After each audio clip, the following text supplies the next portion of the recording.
This is the story of a city that began with myth and rose to dominate the known world. A city built on 7 hills. A city that became an idea, an empire, and a legacy. This is the story of Rome.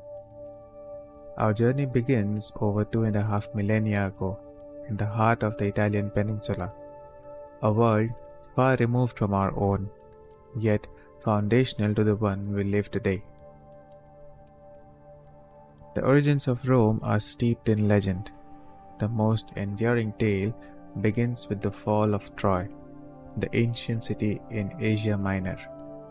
After its destruction, a Trojan prince named Aeneas is said to have fled westward, eventually arriving in Italy. His descendants over generations would give rise to the founders of Rome. Many centuries later, a woman named Rhea Silvia, a Vestal virgin and daughter of Numitor, the rightful king of Alba Longa, gave birth to twin sons. Their father, it was said, was none other than Mars, the god of war. Her uncle, Amulius, who had usurped the throne, ordered the infants to be drowned in the river Tiber. But fate intervened. The twins, Romulus and Remus, were carried ashore, where they were discovered by a she-wolf or lupa, who nursed them in a cave at the base of the Palatine Hill. Later, they were raised by a shepherd named Faustulus and his wife. The boys grew up strong, bold, and defiant. In adulthood, they overthrew Amulius and restored Numitor to power. Then, they set out to build a city of their own. But a dispute over its location turned deadly. According to tradition, Romulus killed Remus in anger or in defense, depending on the version of the tale. Romulus became the sole founder and gave the city his name, Rome. The date traditionally assigned to this event is April 21st, 753 BCE.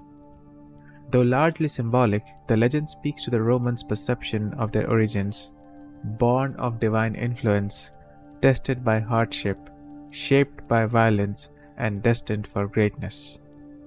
The early settlement was modest, a cluster of thatched huts atop the Palatine Hill. Archaeological evidence supports habitation in the area as early as the 10th century BCE. These early Romans were Latin-speaking people, a branch of the larger Italic group. But they did not live in isolation. The region was a cultural crossroads. To the north were the Etruscans, an advanced and enigmatic people with a sophisticated urban culture and religious traditions.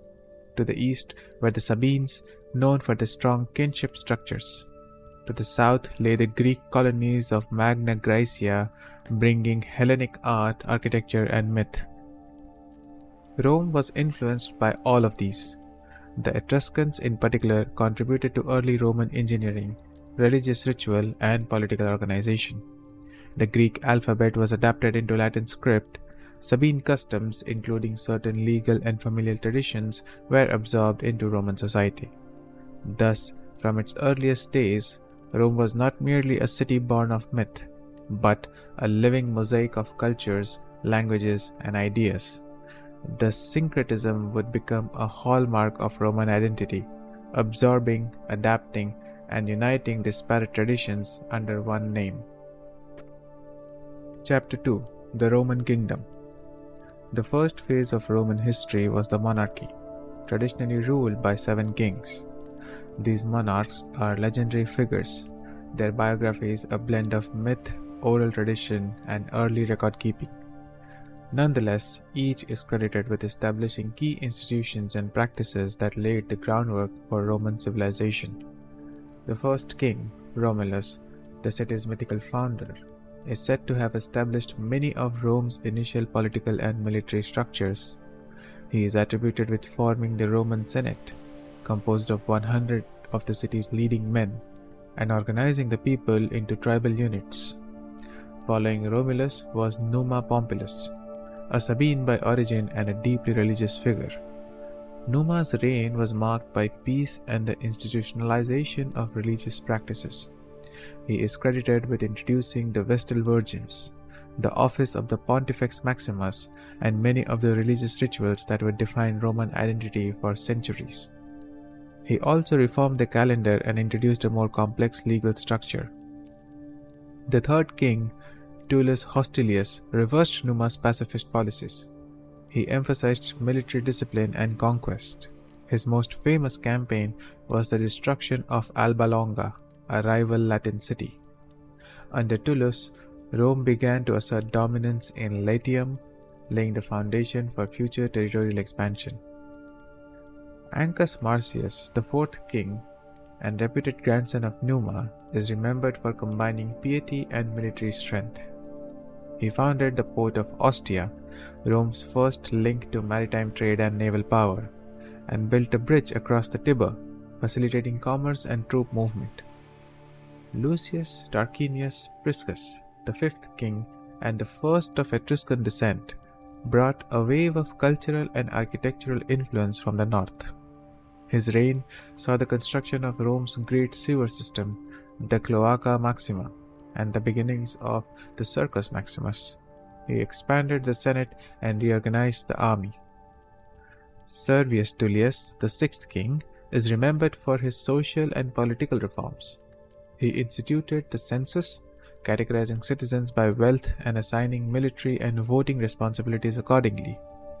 This laid the basis for the Roman class system, with its centuries-long tensions between the patricians and plebeians.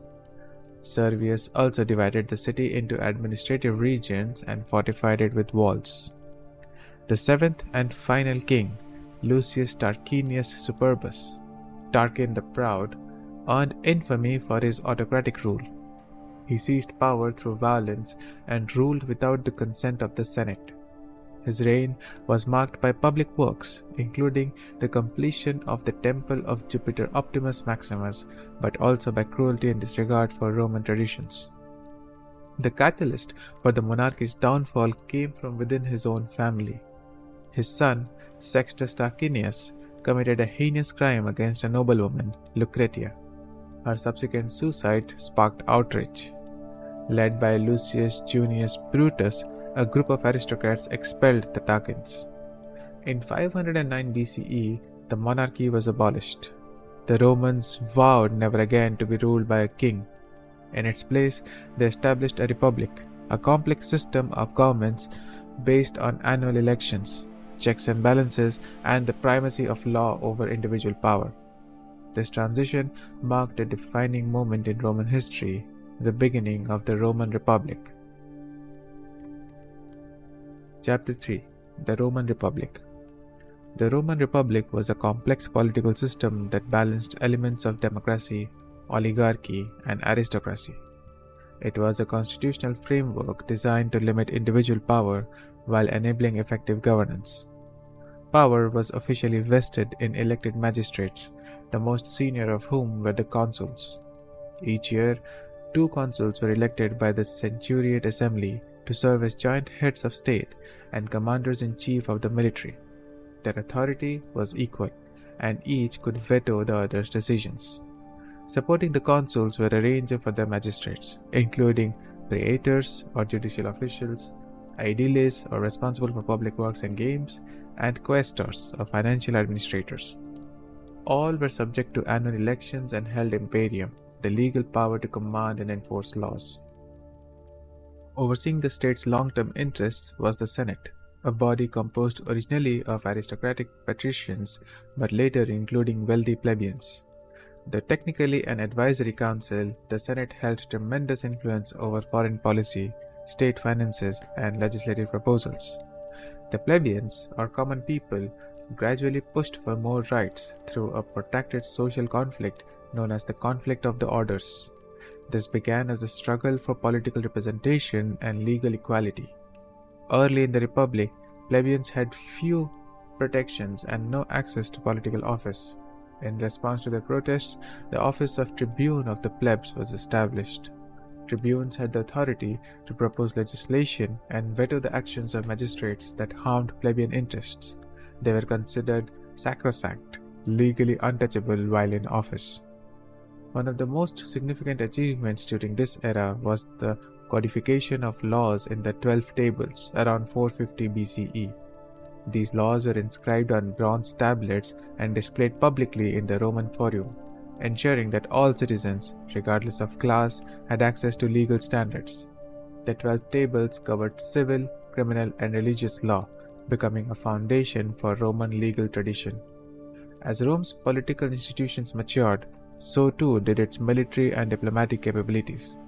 Rome's early expansion was driven by a combination of defensive alliances, strategic colonization, and outright conquest. The city-state engaged in frequent wars with neighboring Latin and Italic tribes, including the Achaei, Volsci, and Samnites. Over time, Rome developed a reputation for military efficiency and resilience. Its legions, composed of citizen soldiers, operated under a strict code of discipline. Victory often brought the extension of Roman citizenship and infrastructure, roads, bridges, and outposts that helped integrate new territories.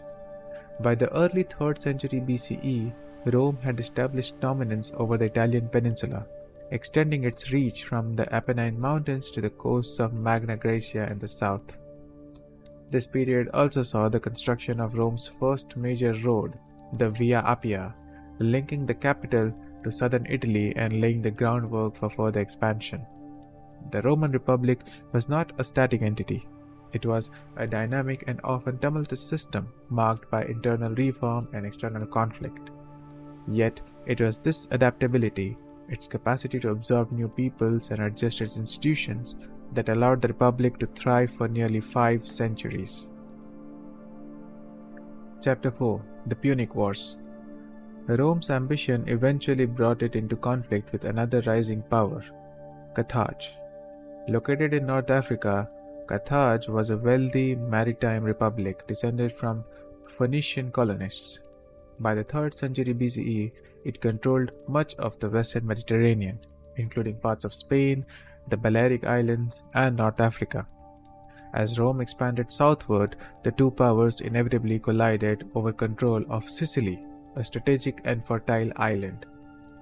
The First Punic War, 264 to 241 BCE, was primarily a naval conflict. At the time, Rome had little experience in maritime warfare. Nevertheless, it quickly built a fleet by reverse engineering captured Carthaginian ships.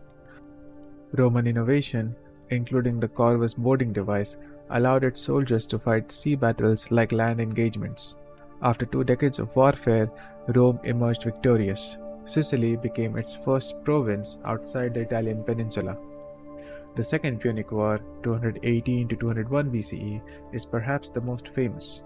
It began with a bold and unexpected move by the Carthaginian general Hannibal Barca.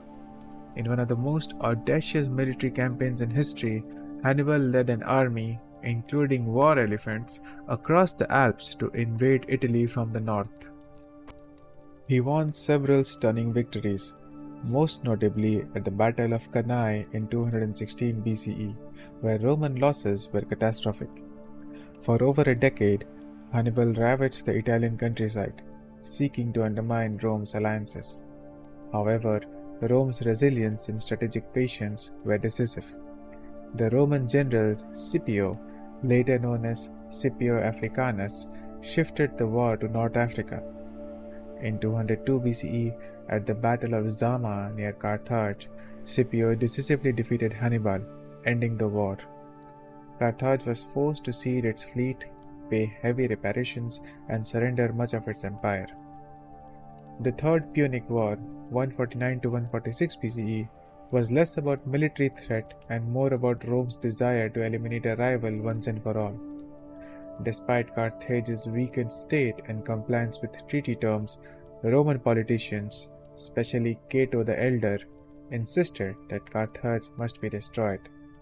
The war culminated in a brutal 3-year siege.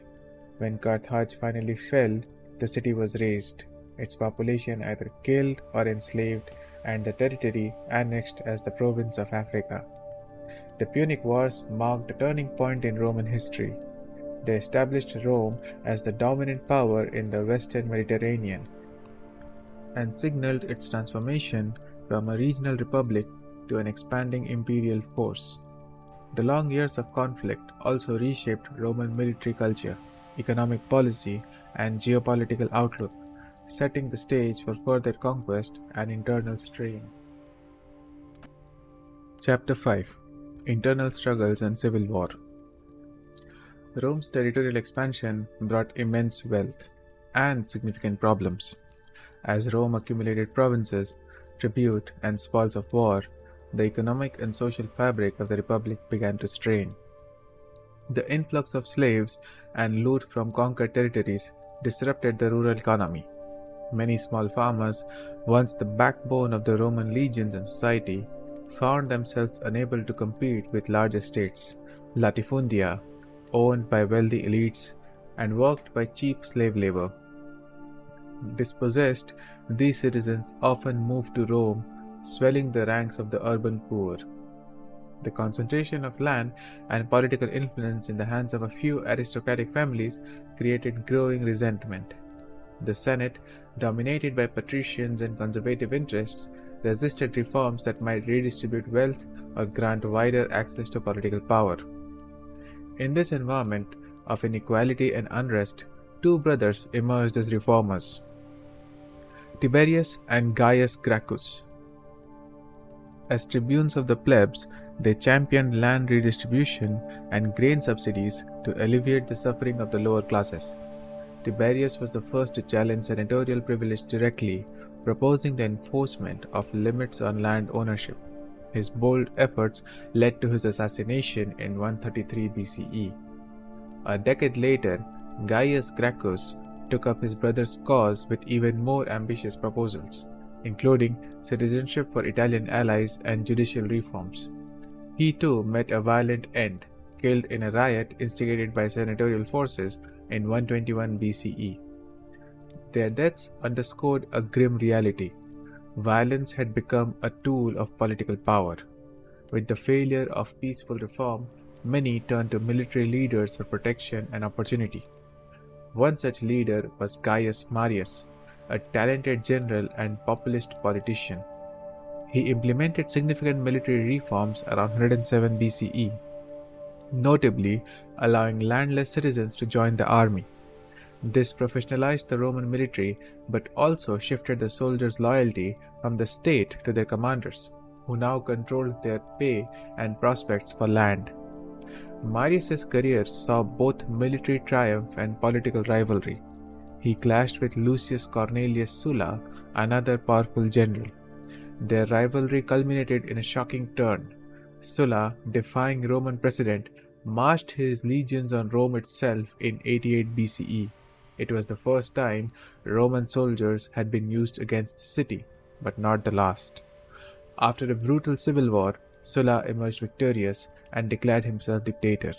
He initiated purges of his enemies, posted proscription lists, and rewrote the constitution to reinforce senatorial authority. Though he voluntarily stepped down, the precedent he set of using military force to seize power would prove disastrous for the Republic. The weakening of traditional republican institutions, the growing use of violence in politics, and the increasing power of individual generals all pointed to a larger transformation underway. The Roman Republic was no longer a balanced system of shared governance. It was now a state teetering on the edge of autocracy, driven by ambition, conflict, and a society in turmoil. Chapter 6: The Rise of Julius Caesar. One of the most significant figures in Roman history was Gaius Julius Caesar. A brilliant orator, military commander, and statesman, Caesar rose through the ranks during a time of deep political instability and social division. Born in 100 BCE into the patrician Julian family, Caesar aligned himself early with the Populares, a political faction that sought reform and appeal to the common people. His charisma and ambition quickly became evident. After serving as a military officer and quaestor, Caesar entered politics, becoming a pontifex and later aedile, gaining popularity through lavish public games. His rise accelerated with the formation of the first triumvirate in 60 BCE, a political alliance with two of Rome's most powerful men, Pompey the Great, a celebrated general, and Marcus Licinius Crassus, the wealthiest man in Rome. Together, they bypassed the Senate and controlled key appointments and policy decisions. In 59 BCE, Caesar was elected consul. The following year, he secured a proconsular command in Gaul. Over the next decade, he led the Roman legions in a series of campaigns that brought all of Gaul, that is modern-day France and parts of Belgium, Germany and Switzerland, under Roman control. His commentary De Bello Gallico documented these exploits and bolstered his popularity back in Rome. But success bred suspicion. The Senate, and especially Pompey, began to fear Caesar's growing influence. When his term in Gaul ended, Caesar was ordered to disband his army and return to Rome as a private citizen. Instead, in 49 BCE, Caesar made a momentous decision. He led his army across the Rubicon River, a boundary no general was allowed to cross under arms. With the words, "The die is cast," Caesar ignited a civil war. The conflict between Caesar and Pompey was fought across Italy, Greece, and even Egypt. Despite initial setbacks, Caesar proved victorious. At the Battle of Pharsalus in 48 BCE, he defeated Pompey, who fled to Egypt and was soon assassinated.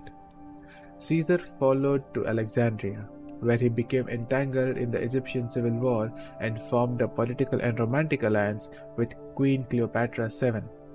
After consolidating control in the eastern provinces, Caesar returned to Rome in triumph. In 44 BCE, the Senate named him Dictator Perpetuo, that is, dictator for life. His reforms were extensive. He reorganized the calendar into the Julian format, addressed debt and grain distribution, expanded the Senate, and laid plans for more provincial representation. But his concentration of power alienated many, particularly traditionalists who feared he aimed to become king. On the Ides of March, that is March 15, 44 BCE, Caesar was assassinated in the theatre of Pompey by a group of senators led by Brutus and Cassius. They believed they were saving the Republic, but instead they unleashed a new wave of chaos and civil war. Caesar's death marked not the end of conflict, but the beginning of Rome's final transition from Republic to Empire. Chapter 7: The Rise of Augustus and the Principate. Following Caesar's death, his adopted heir and grandnephew, Gaius Octavius, known to history as Augustus, emerged as the key figure in the struggle to control Rome. Though only 18 at that time, Octavian quickly demonstrated political acumen, rallying Caesar's veterans and leveraging his legal status as Caesar's son by adoption. In the ensuing power vacuum, Octavian forged an uneasy alliance with two of Caesar's former supporters, Marcus Antonius, a skilled general and orator, and Marcus Aemilius Lepidus, a powerful patrician. This second triumvirate was formalized in 43 BCE, with sweeping powers to defeat Caesar's assassins and restore order. The triumvirs launched proscriptions, lists of enemies to be executed, and defeated Brutus and Cassius at the Battle of Philippi in 42 BCE. The alliance was always fragile. Lepidus was sidelined early, and tensions between Octavian and Antony escalated. Antony's growing involvement with Cleopatra VII of Egypt, both politically and romantically, caused scandal in Rome. Octavian skillfully portrayed Antony as a traitor to Roman values, claiming he aimed to rule from Alexandria with Cleopatra as queen. In 31 BCE, their conflict culminated in the naval battle of Actium. Octavian's forces, under the command of Agrippa, decisively defeated Antony and Cleopatra's fleet. The pair fled to Egypt, where they committed suicide by the following year. With his rivals eliminated, Octavian held unrivaled authority. In 27 BCE, he symbolically restored power to the Senate and the Roman people, who in turn granted him the titles Princeps, that is the first citizen, and Augustus, the revered one. While the forms of the Republic remained, real power lay firmly in his hands. Augustus maintained control of the military, the provinces, and key political offices. Under Augustus, Rome entered a period of relative peace and prosperity known as the Pax Romana. This golden age, lasting over 2 centuries, was marked by economic growth, administrative reform, and monumental architecture. Augustus restructured the army, creating a standing professional force and a personal bodyguard known as the Praetorian Guard. He also initiated public works projects such as roads, aqueducts, temples, and the refurbishment of Rome itself. The economy stabilized through improved taxation and the introduction of a uniform currency. Social reforms promoted marriage and moral conduct, though not without controversy. Augustus also fostered cultural achievements by patronizing poets such as Virgil, Horace, and Ovid. Though he never took the title of king, Augustus ruled as an emperor in all but name. His power was absolute, and he set the template for all future emperors. Upon his death in 14 CE, he was deified by the Senate, cementing his legacy as the founder of the Roman Empire. Augustus' reign marked not only the end of the Republic, but the dawn of a new political reality, one in which imperial authority would dominate the Mediterranean world for centuries to come. Chapter 8: The Imperial System. Following the death of Augustus in 14 CE, the Roman Empire entered a new phase, one defined by the consolidation of imperial authority and the personalities of the emperors who held it. The transition from republic to empire was now complete, and the fate of Rome increasingly dependent on the competence, character, and ambitions of its rulers. Tiberius, Augustus' stepson and designated heir, was a skilled military commander and administrator. However, his reign was marked by growing suspicion and withdrawal from public life. He eventually exiled himself to the island of Capri, leaving much of the governance to his ruthless prefect Sejanus. Though capable, Tiberius never enjoyed the popularity or political finesse of his predecessor. Caligula, Tiberius' grandnephew, began his rule with promise but quickly descended into tyranny. Ancient sources portray him as erratic and cruel, indulging in lavish excesses and executing perceived enemies on a whim. Whether these accounts are fully accurate or partly exaggerated by hostile historians, Caligula's assassination in 41 CE by members of the Praetorian Guard reflects his loss of support. Claudius, his uncle, was unexpectedly declared emperor by the Guard. Despite being perceived as weak due to a physical disability and scholarly demeanor, Claudius proved to be an effective and reform-minded ruler. He expanded the empire into Britain, improved the judicial system, and reformed the bureaucracy. Nero, the last of the Julio-Claudian line, began with the guidance of skilled advisors such as Seneca, but soon became infamous for his extravagance and brutal purges. He is remembered for his persecution of Christians and for allegedly neglecting the Great Fire of Rome in 64 CE. His suicide in 68 CE led to a period of turmoil known as the Year of the Four Emperors. Out of the chaos emerged Vespasian, founder of the Flavian dynasty. A pragmatic and no-nonsense general, Vespasian restored stability and undertook vast building projects, including initiating the construction of the Colosseum. His sons Titus and Domitian succeeded him with mixed results. Titus was popular for completing the Colosseum and managing disaster relief after the eruption of Vesuvius, while Domitian ruled autocratically and was assassinated in 96 CE. The Flavian dynasty gave way to a period known as the Age of the Five Good Emperors, a sequence of rulers who governed with competence and restraint from 96 to 180 CE. This period is often cited as the height of Roman civilization. Nerva 96 to 98 began the tradition of adopting capable successors rather than relying on bloodlines. Trajan 98 to 117 was a renowned military leader who expanded the empire to its greatest territorial extent, including Dacia, modern-day Romania, and parts of Middle East. Hadrian 117 to 138 shifted focus to consolidation rather than conquest. He is best known for Hadrian's Wall in northern Britain, marking the boundary of Roman control. Antonius Pius 138 to 161, presided over a time of peace and prosperity, emphasizing legal reform and public welfare.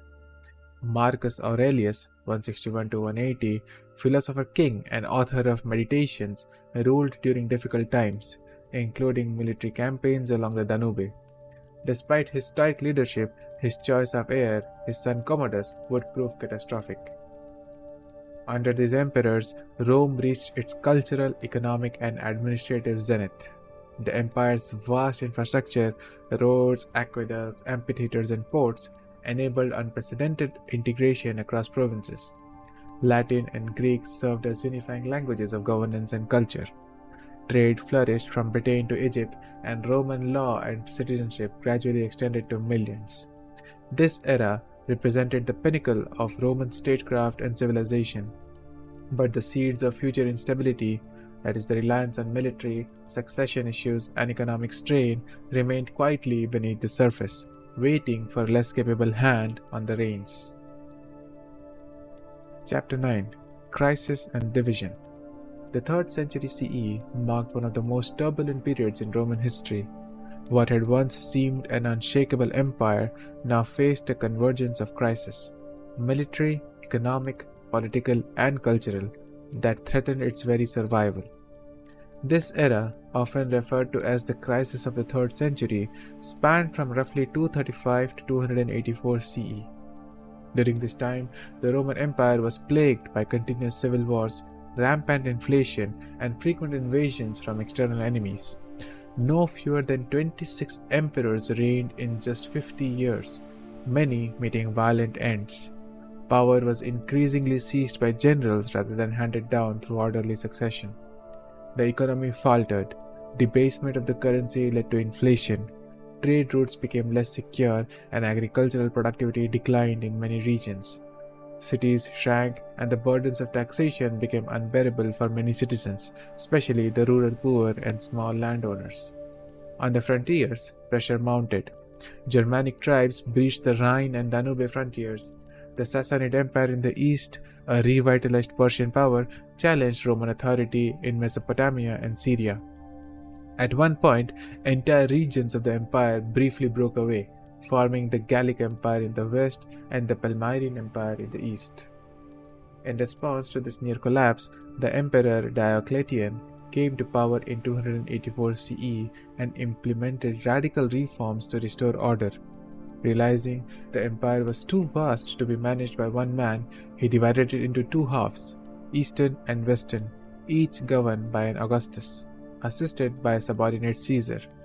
This system, known as the Tetrarchy, created a four-man leadership structure designed to ensure smoother transitions and regional governance.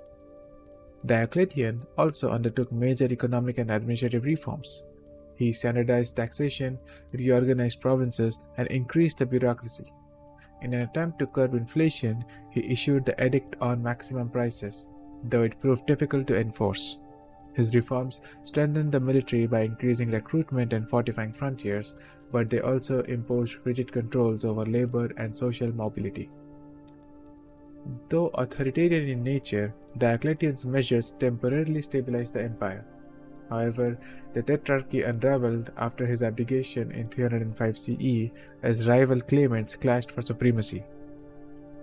Amid the ensuing chaos, a new leader emerged, Constantine the Great.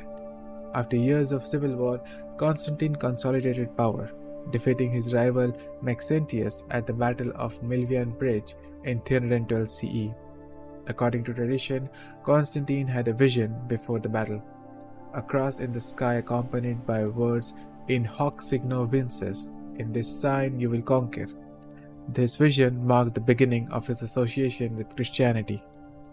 In 313 CE, Constantine and his co-emperor Licinius issued the Edict of Milan, granting legal tolerance to Christianity and ending centuries of intermittent persecution. Over time, Constantine increasingly favored the Christian faith, supporting the church materially and involving himself in doctrinal matters, most notably at the Council of Nicaea in 325 CE. In 330 CE, Constantine made a transformative decision. He established a new imperial capital at Byzantium, a strategically located city on the Bosporus Strait. He renamed it Constantinople, or City of Constantine. This city would become the center of the Eastern Roman Empire and endure long after the West had fallen. Constantine's reign marked a turning point. The imperial office was now openly intertwined with religious authority. Christianity, once a marginal sect, began its ascent to becoming the dominant cultural and spiritual force in Roman life. The empire, once centered on Rome itself, now looked eastward. Though Constantine never formally abolished the tetrarchic system, he ruled as sole emperor by the end of his life. He laid the groundwork for a new vision of empire, one no longer bound solely to Roman traditions but reshaped by new faith, new institutions, and new centers of power. The empire had survived the 3rd century crisis, but it had been irrevocably transformed. It was no longer the Rome of Augustus or Trajan. A different kind of empire was now emerging, one that would shape the medieval and modern worlds in ways even Constantine would have not foreseen. Chapter 10: The Fall of the Western Roman Empire. By the 4th and 5th century CE, the Roman Empire, now formally split into western and eastern halves, was increasingly unequal in strength and stability. The Eastern Roman Empire, centered in Constantinople, remained wealthy and administratively robust. The Western Empire, based in Italy, with its shifting capitals in Milan, Ravenna, and occasionally Rome itself, struggled with mounting pressures on nearly every front. The Western Roman Empire faced a combination of debilitating challenges: economic fragmentation, declining tax revenues, over-reliance on mercenary forces, and relentless invasions by migrating and raiding peoples, many of whom had once been Rome's allies or subjects. The lines between Roman and barbarian began to blur. Germanic tribes had long interacted with the empire as settlers, foederati, and military recruits. But pressures from further east, including the advance of the Huns, drove many of these tribes into Roman territory in search of refuge and land. Rome, unable to effectively manage this influx, oscillated between negotiations and conflict. In 410 CE, Rome suffered a devastating psychological blow. The Visigoths, led by King Alaric, sacked the city, a symbolic catastrophe for a people who once viewed Rome as eternal and inviolable. Though the city was no longer the imperial capital, its fall sent shockwaves throughout the empire and Christendom. Over the following decades, other groups, Vandals, Suebi, Ostrogoths, and others, carved out territories within the empire's frontiers. The Vandals famously crossed from Spain into North Africa and captured Carthage in 439 CE, severing a vital source of grain and wealth from the Western Empire. Internally, the empire faced corruption, administrative inefficiency, and a failing economy. Urban life diminished, roads and infrastructure fell into disrepair, and the Roman military, increasingly composed of non-Roman mercenaries, lacked cohesion and loyalty. Meanwhile, successive emperors rose and fell with dizzying speed, often as puppets of powerful generals or foreign warlords. The symbolic end came in 476 CE, when the Germanic chieftain Odoacer, leader of the foederati in Italy, deposed the younger emperor Romulus Augustulus. Still a teenager, Romulus was more a figurehead than a ruler. Odoacer declined to appoint a new emperor, instead sending the imperial regalia to the Eastern Emperor Zeno and declaring himself king of Italy. With that, the Western Roman Empire ceased to exist as a political entity. Yet, no single battle or decree marked its demise. The fall was gradual, a long erosion of institutions, infrastructure, and identity. Many living in Italy or Gaul at the time might not have recognized the exact moment when Rome had fallen. For them, daily life continued under new rulers who still adopted Roman titles and customs. While the Western Empire collapsed, the Eastern Roman Empire, often called the Byzantine Empire by modern historians, endured for nearly 1,000 more years. With its capital at Constantinople, it preserved Roman law, Greek culture, and Christian orthodoxy. It would become a bridge between the ancient world and the medieval, influencing Islam, the Renaissance, and the Orthodox Christian tradition. Thus, While the Western Empire faded into history, the idea of Rome lived on, transformed, transplanted, and reimagined across centuries and civilizations. Chapter 11: The Legacy of Rome. The Roman Empire may have fallen, but its influence has never truly disappeared. It lives on, not only in ruins and relics, but in the very fabric of modern civilization.